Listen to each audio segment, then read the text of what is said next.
അസ്സലാമു അലൈക്കും വറഹ്മത്തുള്ളാഹി വബറകാതുഹു. പ്രിയമുള്ളവരെ, എല്ലാവർക്കും റാഹത്തെന്ന് കരുതുന്നു. ഇഹത്തിലും പരത്തിലും റാഹത്തിലുള്ള ജീവിതം തന്ന് അല്ലാഹു തആല നമ്മെ എല്ലാവരെയും അനുഗ്രഹിക്കുമാറാവട്ടെ. ആമീൻ. മരണത്തോടുകൂടി നമ്മുടെ ഇഹലോക ജീവിതം അവസാനിക്കുന്നു. ഖബർ എന്നത് പരലോക ജീവിതത്തിൻ്റെ തുടക്കമാകുന്നു. സഹായത്തിന് ആരുമില്ലാത്ത ഖബറിൽ കൂരാക്കൂരിരുട്ടിൽ നമുക്ക് പ്രകാശം തരുന്നത് നമ്മൾ ചെയ്യുന്ന സൽക്കർമ്മങ്ങളാണ്. എന്നാൽ എല്ലാ സൽക്കർമ്മങ്ങളും നമ്മുടെ മരണത്തോടുകൂടി അവസാനിക്കുന്നു, ഈ പറയുന്ന 10 എണ്ണം ഒഴികെ. ഈ പറയുന്ന 10 സൽക്കർമ്മങ്ങളിൽ ഏതെങ്കിലുമൊക്കെ നമ്മൾ നമ്മുടെ മരണത്തിനു മുമ്പ് കരസ്ഥമാക്കിയിട്ടുണ്ടായിരിക്കണം. ആ സൽക്കർമ്മങ്ങൾ അവസാനിക്കുന്ന കാലത്തോളം അതിൻ്റെ പ്രതിഫലം നമ്മുടെ ഖബറിലേക്ക് വന്നു ചേരുന്നതാണ്. ഖബറാളിക്ക് ഖബറിൽ പ്രതിഫലം കിട്ടുന്ന അമലുകൾ മഹാന്മാർ എണ്ണിപ്പറഞ്ഞത് ഈ 10 എണ്ണമാണ്. ഇതിൽ ഏതെങ്കിലുമൊക്കെ കരസ്ഥമാക്കുവാൻ അല്ലാഹു തആല നമുക്ക് തൗഫീഖ് നൽകുമാറാകട്ടെ. ആമീൻ. അവ ഏതൊക്കെയാണെന്ന് നോക്കാം.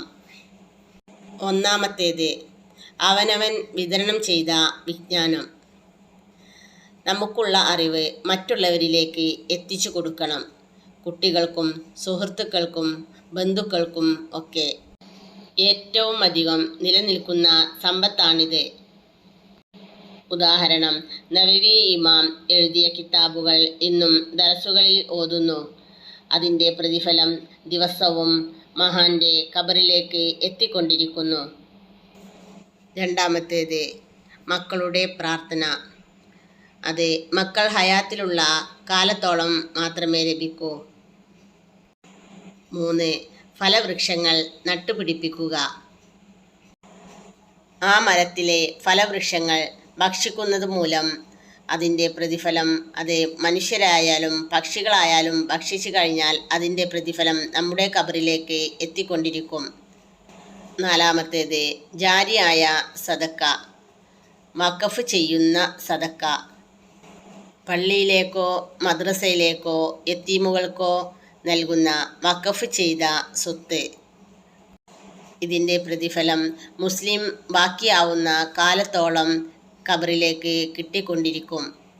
5, സ്വന്തമായി മുസാഫുള്ളവർ മുസാഫ് അനന്തരമായി സൂക്ഷിക്കുന്നത് മൂലം ആ മുസാഫ് കൊണ്ട് ഓതുന്ന കാലത്തോളം അതിൻ്റെ പ്രതിഫലം ഖബറിലേക്ക് വന്നുകൊണ്ടിരിക്കും. 6, ദീനിനു വേണ്ടി അധ്വാനിച്ചു വരുന്നവർക്ക് ഒരുക്കുന്ന വിശ്രമ കേന്ദ്രം, താമസിക്കാനും വിശ്രമിക്കാനുമൊക്കെ ഉള്ള ഒരു കേന്ദ്രം. 7, കിണർ കുഴിച്ചു കൊടുക്കുക.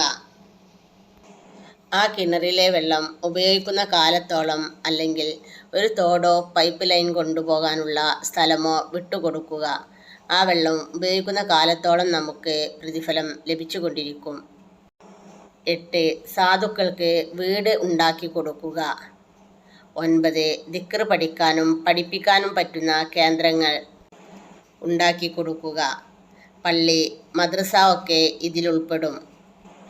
10, അള്ളാൻ്റെ ഖുർആൻ പഠിപ്പിക്കുന്നത്, അക്ഷരങ്ങൾ പഠിപ്പിക്കുന്നതും തജ്വീദും മഖ്റജുമൊക്കെ പഠിപ്പിക്കുന്നതും സൂറത്തുകൾ ഓതി പഠിപ്പിക്കുന്നതുമെല്ലാം ഇതിലുൾപ്പെടും.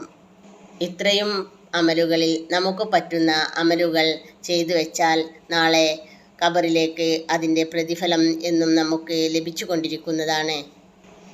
അൽ-നൂർ ദിക്ർ ദുആ എന്ന് പറയുന്ന നമ്മുടെ ഈ ചാനൽ ഇതുവരെ സബ്സ്ക്രൈബ് ചെയ്യാത്തവരും ചാനൽ ആദ്യമായി കാണുന്നവരും ഒന്ന് സബ്സ്ക്രൈബ് ചെയ്ത് സപ്പോർട്ട് തരിക. വീഡിയോ ഇഷ്ടമായാൽ മറ്റുള്ളവരിലേക്ക് കൂടി ഷെയർ ചെയ്യുക.